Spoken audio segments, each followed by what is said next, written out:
Agora, a Bíblia lida e explicada com Alain Amorim. Para quem quer ouvir a palavra de Deus de forma simples e compreensível.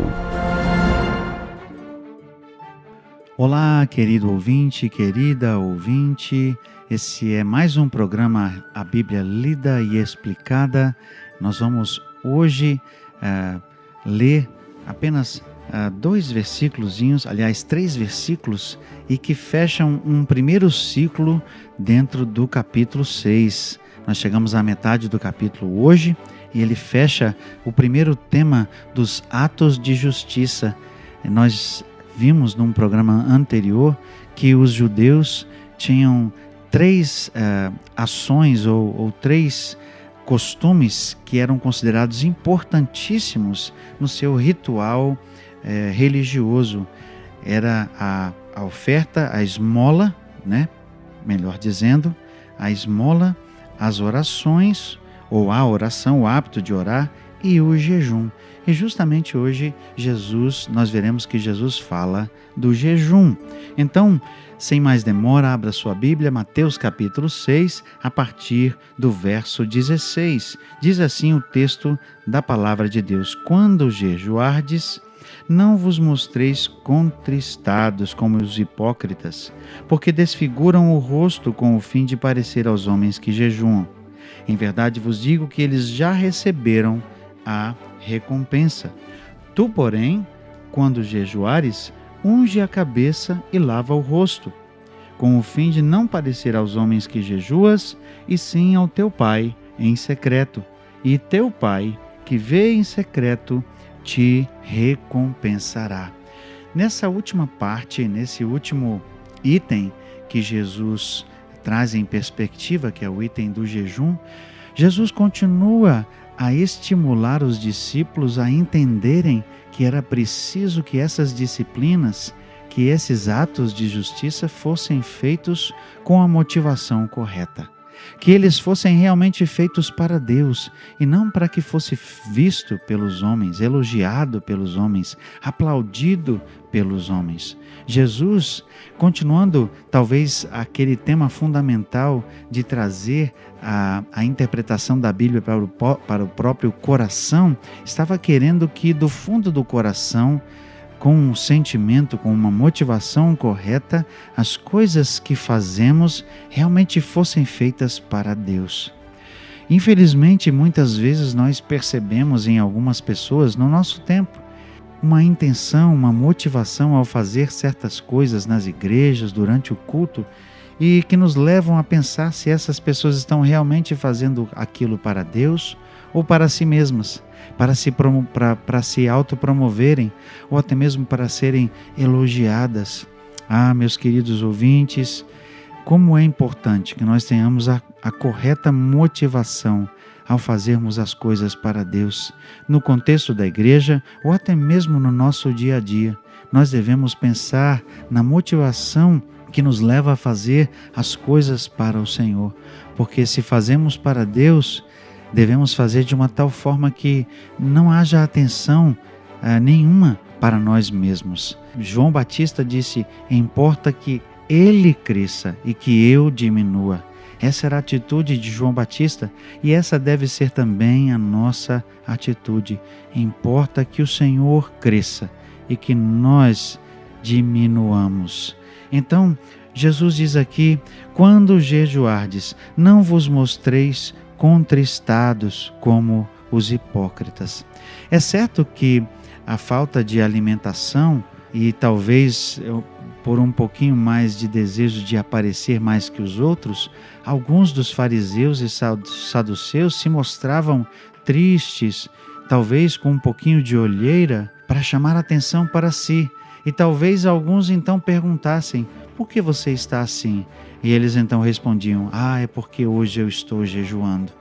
No momento que faziam isso então, chamando a atenção para si, eles já recebiam a sua recompensa. Jesus diz isso: em verdade vos digo que eles já receberam a recompensa. E qual era a recompensa que eles recebiam? De novo, aquele louvor pelos homens. Olha, vejam como ele é contrito.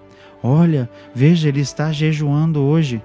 E o Craig Blomberg, novamente, nos traz que era costume dos judeus naquela época jejuarem toda segunda e quinta-feira. E eu não duvido nada que era bem provável que nesses dias aquelas pessoas que gostavam de observar quem estava jejuando ou não já ficavam de olho nas pessoas para ver o seu semblante. E se percebiam alguém que estava assim tristinho, com o olho fundo, cabisbaixo, já corriam para perguntar: olha, será que você está jejuando hoje? É por isso que você está assim? Mas esse não deve ser o motivo, essa não deve ser a motivação, não deve ser aquilo que nos leva a jejuar. Aliás, esse tema é até um pouco controverso, porque na verdade o nosso jejum deve nos conduzir a uma contrição maior e a um momento de adoração ao Senhor, de oração ao Senhor. E certamente não deve ser visto pelas pessoas. Aqueles que faziam isso com esse motivo, de novo, são chamados por Jesus de hipócritas. Tem um motivo errado, uma motivação errada ao fazer o jejum. Tu, porém, diz o verso 17, quando jejuares, unge a cabeça e lava o rosto.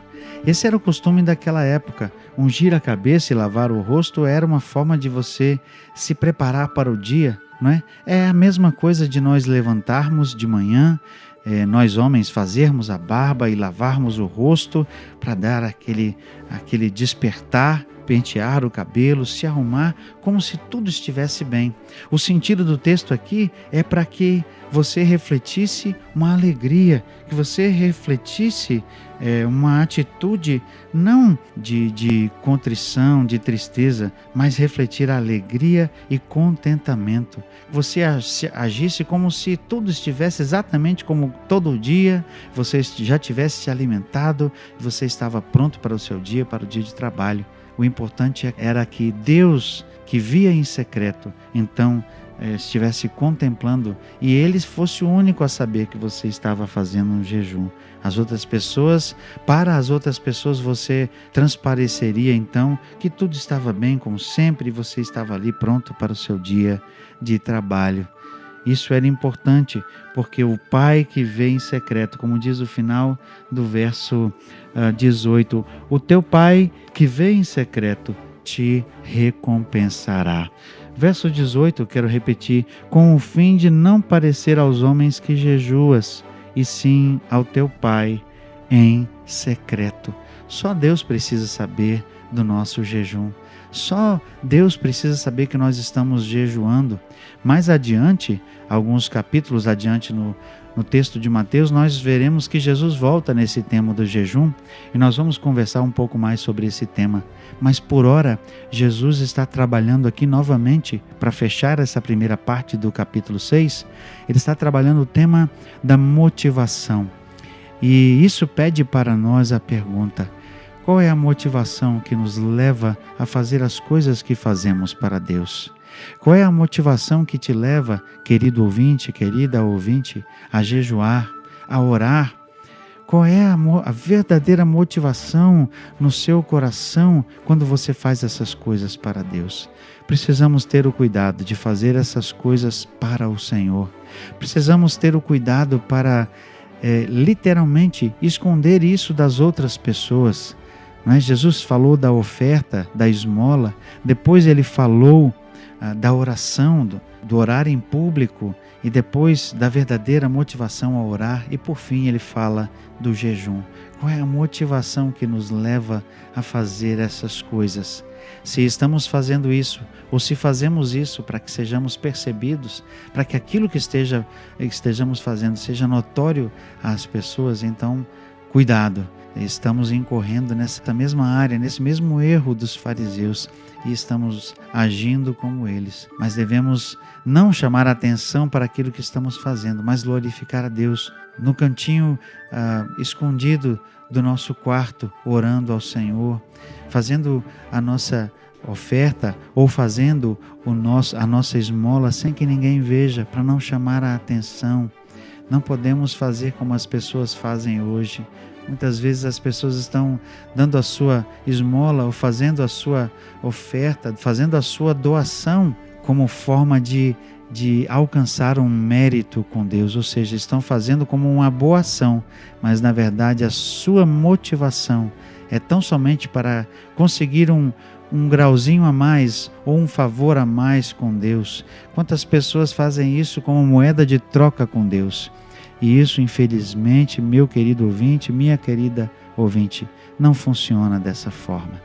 Deus, como eu já disse, não se importa com o nosso dinheiro. O nosso dinheiro não é importante para Deus. O importante para Deus é o nosso coração. É isso que Ele quer. Ele quer a sua vida. Ele quer o seu coração. Ele quer a minha vida. Ele quer o meu coração. E uma motivação correta para fazer as coisas que fazemos, para que glorifiquemos a Deus, que nos vê em secreto. Amém? Que esse seja o motivo, que essa seja a motivação que te leva a fazer as coisas para Deus. Que essa motivação seja correta. Nós vamos continuar no nosso próximo programa, no capítulo 6, mas vamos passar a um outro tema que Mateus vai introduzir aqui, com a fala de Jesus no seu famoso Sermão da Montanha, o Sermão do Monte. E até lá, que o Senhor te guarde. Acesse agora nossa plataforma e baixe os podcasts www.rede316.com.br. A Bíblia lida e explicada com Alain Amorim.